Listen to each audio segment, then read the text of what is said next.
In this episode of Locked On Capitals, I'm joined by Carl Knopf as we talk about the busy last 24 hours or so for the Washington Capitals. They totally gutted their net mining department, and then they signed Darcy Kuemper and Charlie Lindgren. What is this team up to?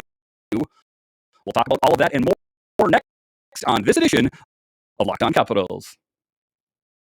For Locked On Capitals, your daily podcast on the Washington Capitals. Part of the Locked On Podcast Network. Your team every day.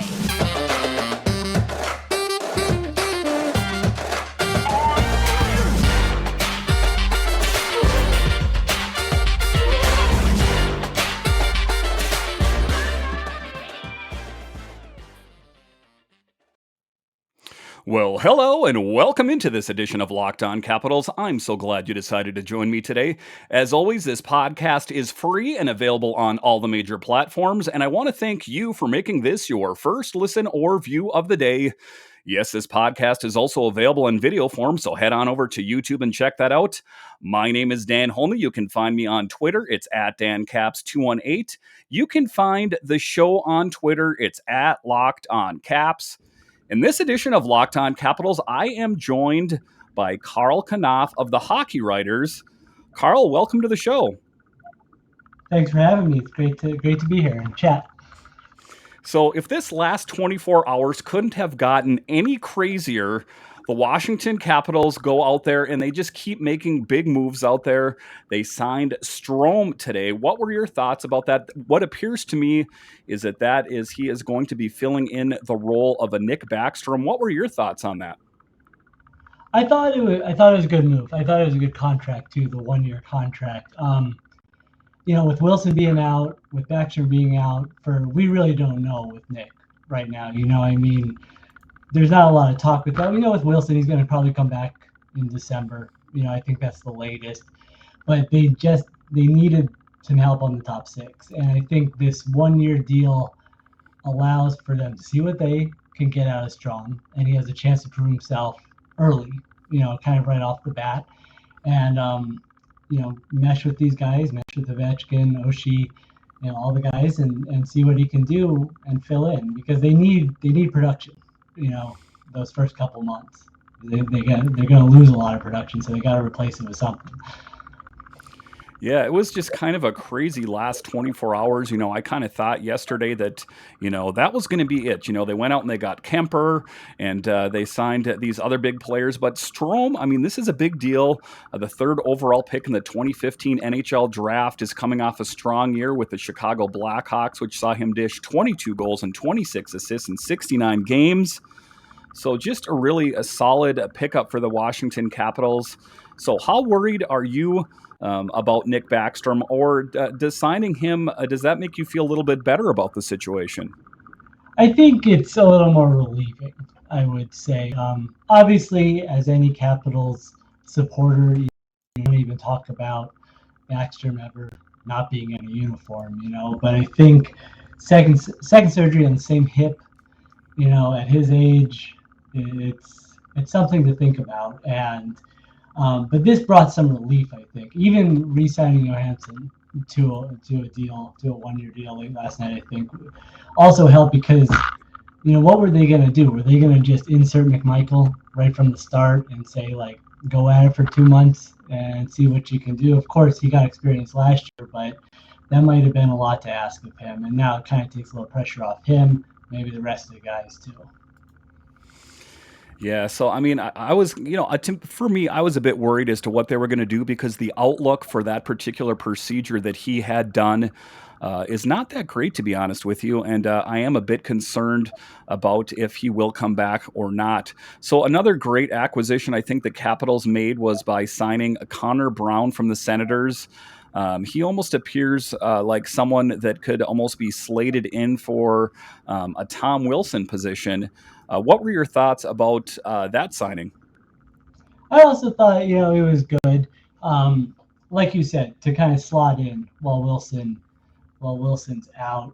That's gonna those first 2 months of the season are really gonna be big for the team. And I think a lot of it has to do with the Eastern Conference. You're gonna have to keep pace. Look at it last year, and Caps they had 100 points and they were a second wild card. So the conference is loaded, and you don't want to fall too far behind early because. And look at the Metro. Metro got better yesterday, big For time. sure. Blue Jays got better. The Devils got better today with Palat. And so, yeah, I think it was a good move. I think they needed bodies, and I think they needed bodies that could produce. They probably can't produce at the level that we're used to. Because Wilson, every year he progresses, right? He gets better every year. He's more important to the team, but I think this is kind of good until he gets back at least. And those guys will get that experience with the team those 2 months, and maybe moving forward after the turn of the year, it'll be really good. Yeah, because I mean, when we talk about this team, it's often said that this is one of the oldest teams in the NHL, and they're getting old, and they got to get younger. But I think giving credit where credit's due, Brian Maclellan went out and just really swung for the fences, and pretty much every move that he made yesterday and today was just amazing, to be honest with you. But just a really crazy 24 hours or so for the Washington Capitals as they make a lot of big acquisitions. But then just to go off on a little bit here on a sidebar, Johnny Gaudreau signing with the Columbus Blue Jackets. If you picked him, if you picked that's where he was going to land and you did that in Vegas, you would be walking away a millionaire right now. What are your thoughts about Johnny Hockey landing in Columbus? I think it was surprising. I did think there were rumors that they were kind of a dark horse. But Columbus, there's just something about them. They always kind of seem to have a solid group, and they want to compete in one, could be the toughest division. I know the Atlantic was great last year, but I don't know. It was surprising, especially it didn't seem like it was a money thing. I mean, he was getting that deal from Calgary, really. I'm sure Jersey put everything out for him. So yeah, it was just kind of interesting, but we'll see. I mean, they're good. They're a good team. They're always a tough out, even in the regular season. They're tough to play against. So they're going to be a lot better this year, though. Yeah, it was just a crazy moment there because, everyone, I was watching the NHL Network and everyone was saying, he's going to be playing with the Islanders or he's going to be playing with the New Jersey Devils because that's where he's from. Just a really crazy moment there. But I think good on him. I mean, he ultimately, I think money was the motivator there because there was no real other strong connection that I could see with the Columbus Blue Jackets here. All right, so after the break here, I'm going to continue to talk with Carl about the other big news around the Washington Capitals. They picked up a big netminder. We'll talk about that after the break. BetOnline.net is the number one source for all your betting needs and sports info. Find all of the latest sports developments, league reviews, and news, including this year's NHL playoffs and Major League Baseball. BetOnline is your continued source for all your sports wagering information, including live betting, esports, and scores. And BetOnline.net remains the best spot for all your sports scores, podcasts, and news this season. BetOnline.net is the fastest and easiest way to check in on all your favorite sports and events, including MMA, boxing, and golf. Head to the website today or use your mobile device to learn more about the trends in action. Bet online, where the game starts. All right, in this segment, we are once again joined by Carl Knopf of the Hockey Writers. And the big news yesterday, the biggest news, was the Washington Capitals got the biggest name goalie on the market. They got Darcy Kuemper. What were your thoughts on that signing? Leading up to it, with all the speculation, I was kind of on the fence about it. We got to remember that the team in front of Darcy was pretty darn good. And so I don't want to say it hit any flaws. He is a very good netminder, but that was his stock rose because he was on the Avalanche, I think. But then it came to the point where they had to sign him because they didn't have a goalie anymore. After they let Samson off, they didn't meet his qualifying offer, and they got rid of their two young goalies. You signed Darcy, who was 32, I believe, but it came out of necessity, and he was the best option out of necessity. And obviously he's very good. Colorado may not have won the Stanley Cup without him, but I don't want him to just be a name that you go after. And look what the Canucks did with Holtby, right?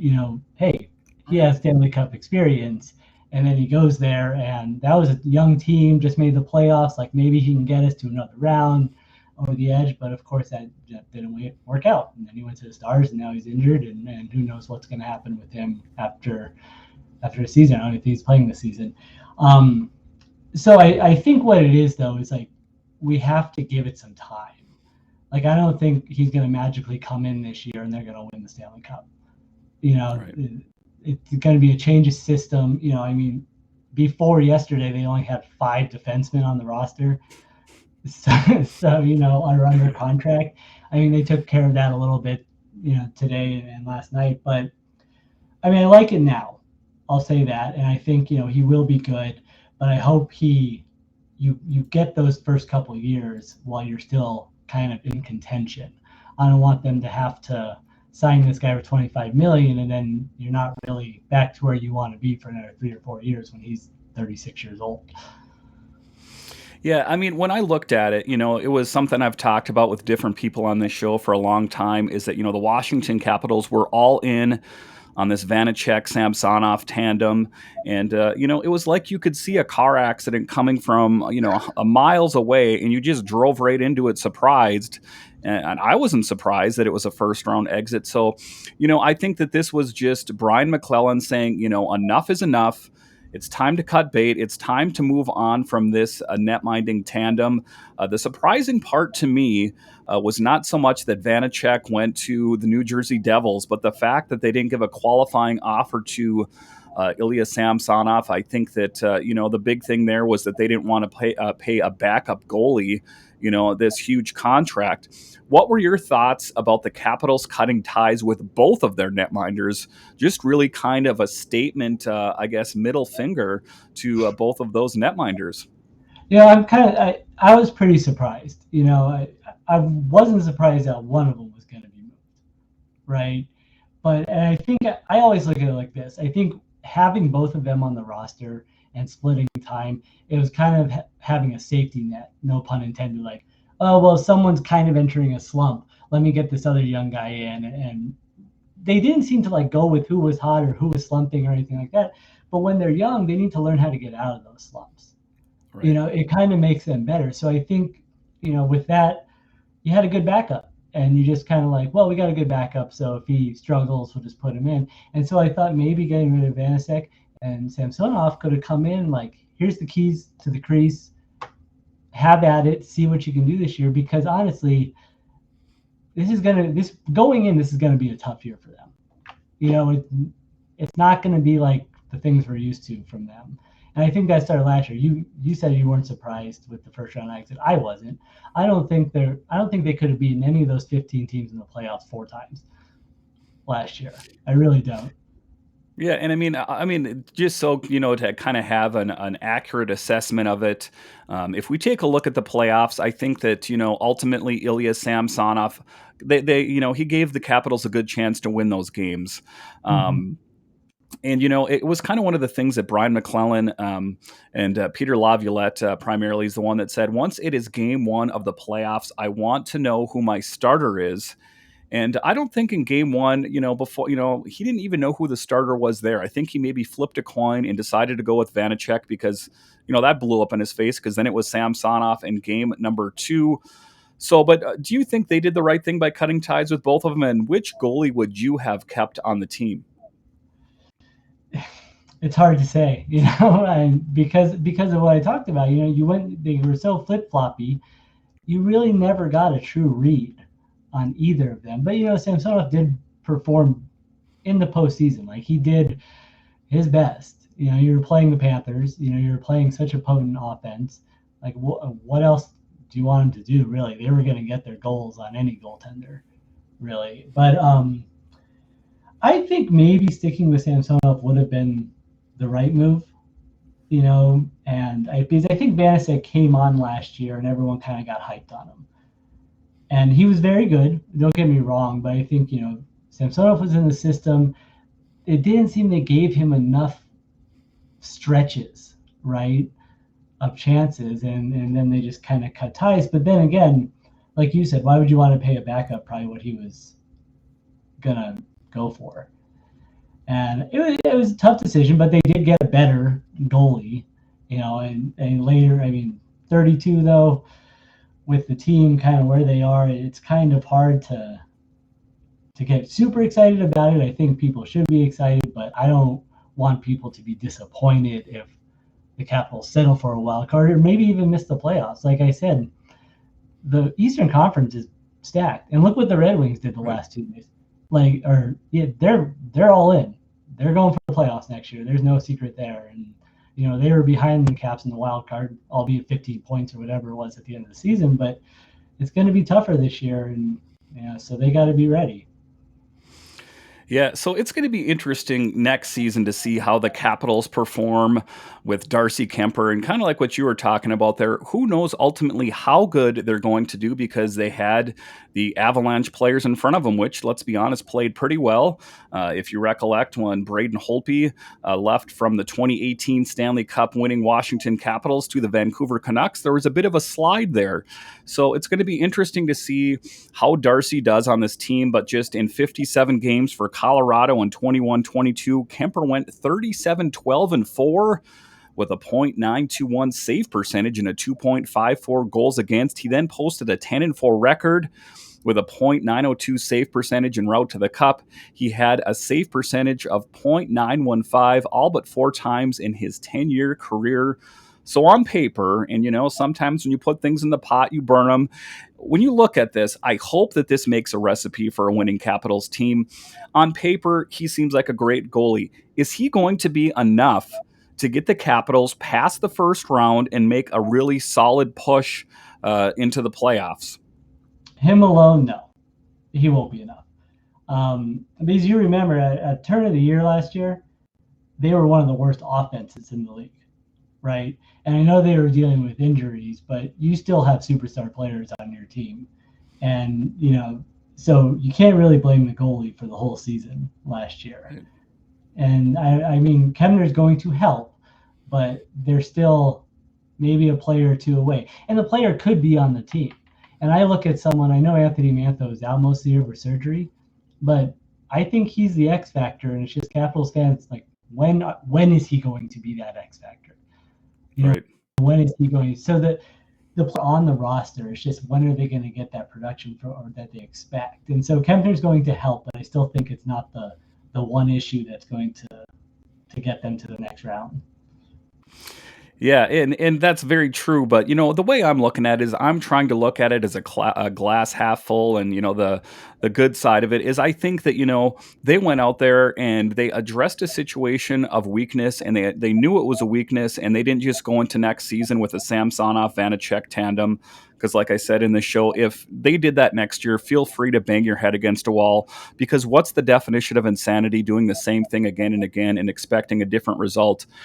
But, yesterday I thought the Capitals, they made the move for Kuemper, and I thought that was going to be it for the moves that they made in net. But then they also went out and picked up goalie Charlie Lindgren, kind of a guy that's, hasn't had a lot of NHL experience. In the brief time that he has had in the NHL, he has seemed to do a good job.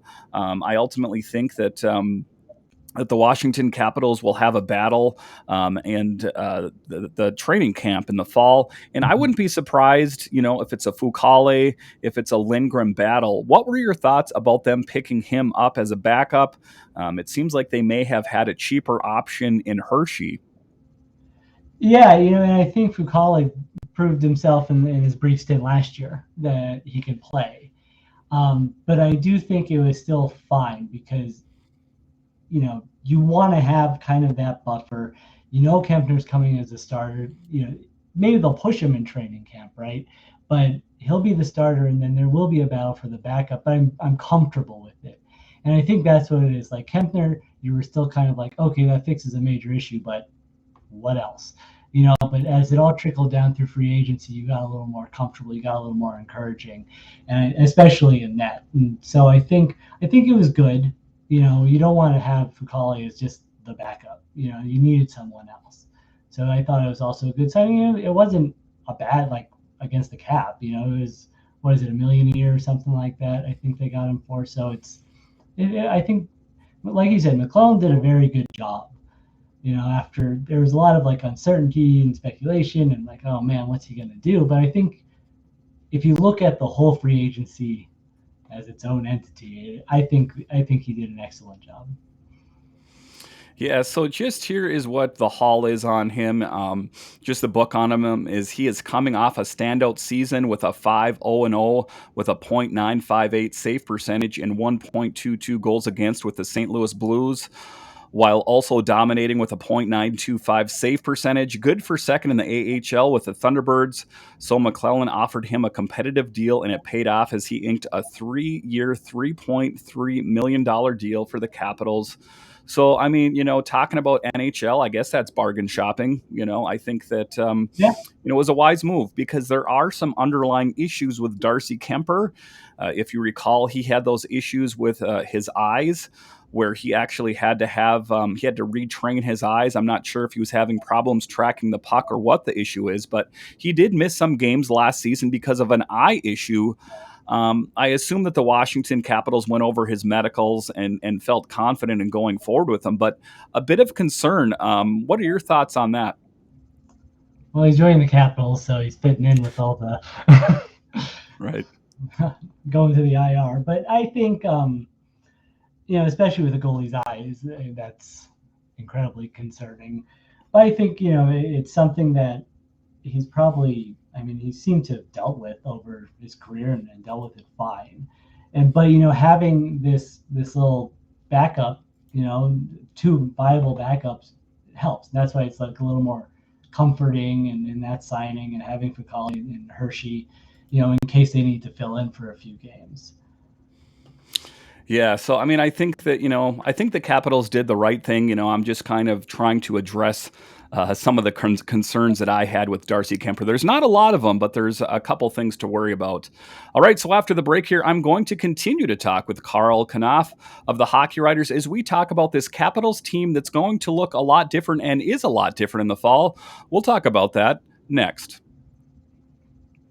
All right, welcome back to this edition of Locked On Capitals. I'm joined by Karl Knopf of the Hockey Writers as we talk about this Washington Capitals team that is going to look, to be honest, quite a bit different in the fall.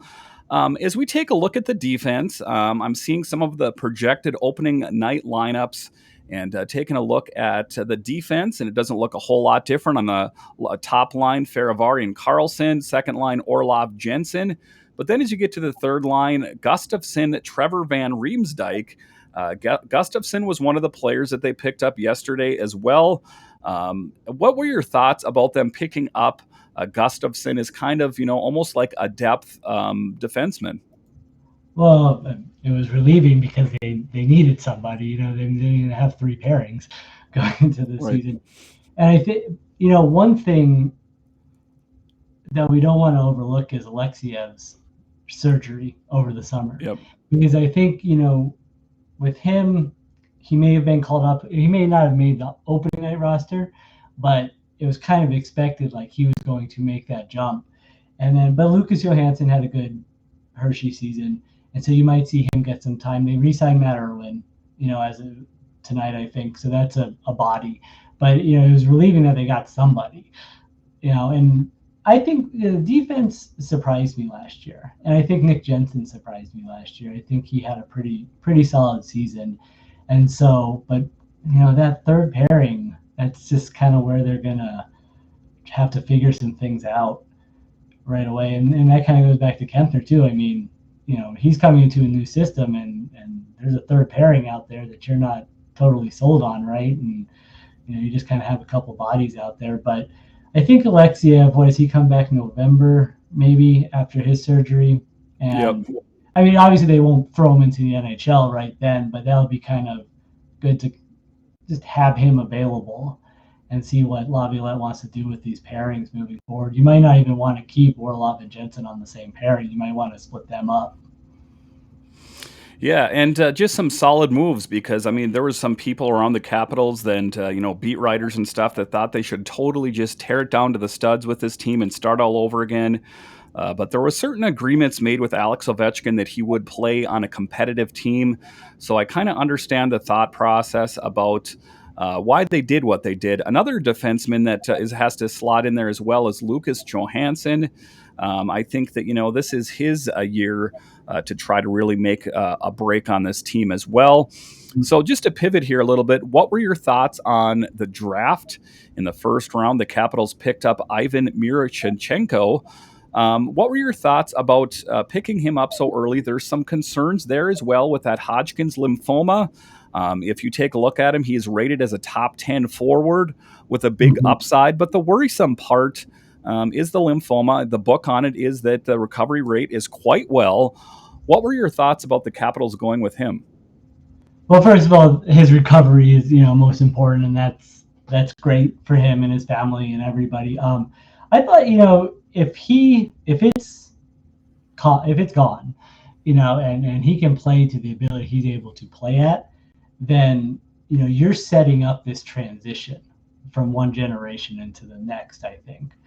But those concerns, that's not just, hey, he has a torn ACL, like this is bigger, right? If this comes back, it's bad. And then also the Russia deal, how long is the war going to go on? And, he's in the KHL and he's under contract. So will he be able to come? Even so, I think though it was almost like a steal of a pick. Yeah. And, if Ovechkin has 4 more years, if you can make it 4 more years, you have this guy that's just in your system. You don't need him now. You're going to need him in the future. And so I think it was actually a good pick for the future. Yeah, definitely. Kind of just looking at him, there's a lot of lines that you could draw to Alex Ovechkin. They both play the left wing. They both like to score from the left circle. So it's going to be interesting. Is he going to, in fact, be an Alex Ovechkin 2.0? I guess it's a little bit too early to tell on that one. But the other big pickup, and I almost think it's bigger than Miro, is the Chesley one that they've ended up getting for the Vanacek trade. The Washington Capitals saw a player that they wanted, and everyone's like, well, why did they get rid of Vanacek? Why did they trade him away? Because they had their eyes on Chesley. He's looking to be like a really great player for the Washington Capitals. What do you know about him? Just reading briefly about him, he seems like he has a really good upside. What are your thoughts on him? Yeah, I think he does have a good upside. And, Maclellan came out and said that was part of the Vanacek trade. They wanted to get him. They didn't want him to fall. They wanted to kind of move up somehow and get him. And I think they've had their eye on him, and he's going to fit in nicely when given the opportunity, and he could be given the opportunity soon, because not just this year with 5 defensemen, 3 of them are unrestricted free agents next year as well, and so you got to start making these moves to kind of set up your blue line again. Obviously Carlson's going to be there for a while, but I think isn't Orlov and Jensen unrestricted free agents after this season? And Yep. They're trying to set up their future without actually having to enter a rebuild. And that's kind of something that I've promoted a lot. You don't have to enter a rebuild, right?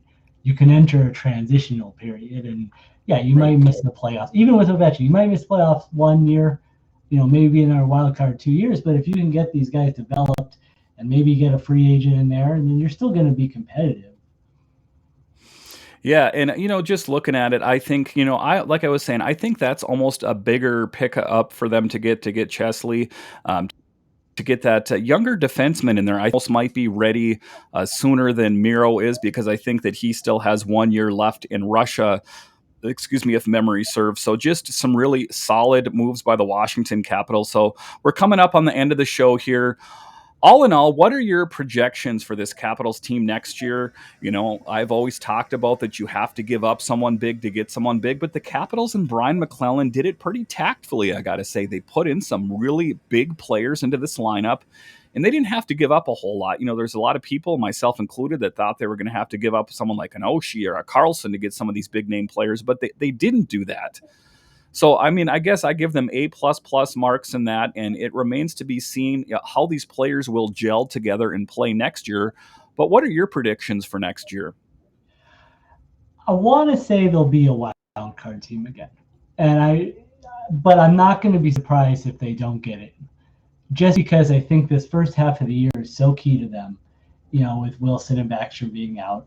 And with these guys, like you said, with these new guys coming in and gelling with the team, with Strome, for example, if he has good line mates, which he will, then he can produce those first couple months if he can mesh well with them. And like I said earlier in the show, Anthony Mantha, it's got to be this year. Let's see it for a full year. Has he played? I don't think he's had one full season in the league. I think he played 80 games one year. I think in 2017-18 he's played 80 games. So it's I think he really has to step up this season. But I think it's going to be a battle to get into the wild card. And it's not because of their talent. It's because of the talent in the Eastern Conference too. Yeah, because I think that ultimately, I know that they did sign some players to slot in for like a Tom Wilson there, but I think, Anthony Mantha, would be a good option there too. He's got that big frame. I know that, intrinsically he's not a tough guy, but I think they were kind of really trying to push him to use his big body and use his big frame. And he's got that good goal scoring touch as well. All right, Carl, thank you for joining me on this edition of Locked On Capitals. Why don't you tell all of our listeners where we can find your work? Yeah, you can go to thehockeywriters.com. I cover the Washington Capitals, and all my stuff is there. We try to get a couple out a week and just give you what's going on with the team and what our predictions are. And it's a good site with some good writers, so have a visit. Yeah, for sure. I had Luke James on from the Hockey Writers a couple months ago, and we were talking about the draft. So the Hockey Writers is just a really great place to get some knowledge on the NHL. Thank you for making Locked On Capitals your first listen every day. Now make your second listen Locked On NHL. Locked On experts give you a daily 30-minute podcast on all things in the NHL. Stay up to date on everything in the hockey world. Locked On NHL, your daily 30-minute NHL podcast. So, Carl, once again, thank you for joining me on this edition of Locked On Capitals, and I'll talk to you next time.